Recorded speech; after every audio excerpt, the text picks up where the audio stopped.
Les nazis n'ont rien pris, on leur a tout donné. On leur a donné le pouvoir. En relisant l'histoire du XXe siècle, on se rend compte que les extrêmes droites ont toujours été mises au pouvoir par des libéraux. Les nazis sont en déclin politique à partir de l'automne 1932. Ils s'effondrent partout. À telle enseigne que Hitler parle de se suicider à la fin de l'année 1932, parce que l'échec est patent. Donc il y a eu vraiment une décision politique, au fond, qui consistait à acheter les nazis à la baisse, s'adjoindre leur force de frappe militante, leur bonne organisation, pour venir revitaliser, réarmer une droite libérale autoritaire qui ne pèse quasiment plus rien, environ 10% dans les urnes. Donc ça a été une décision politique très froide, et j'ai trouvé en réalité beaucoup plus de parallèles que ce que je croyais. Moi, très clairement, je ne me cache pas du fait que je suis très préoccupé par ce qu'il se passe en France depuis 2017.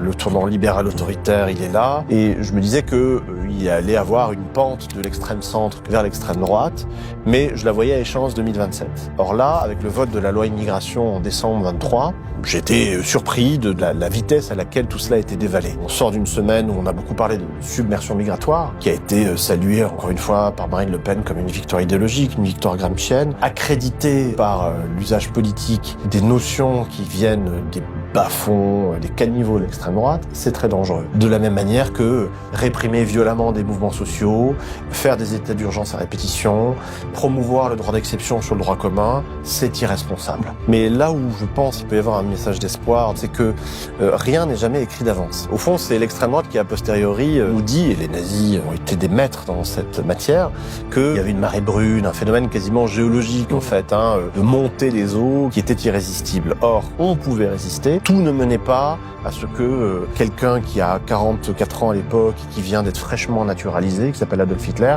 s'assoit dans le fauteuil de chancelier.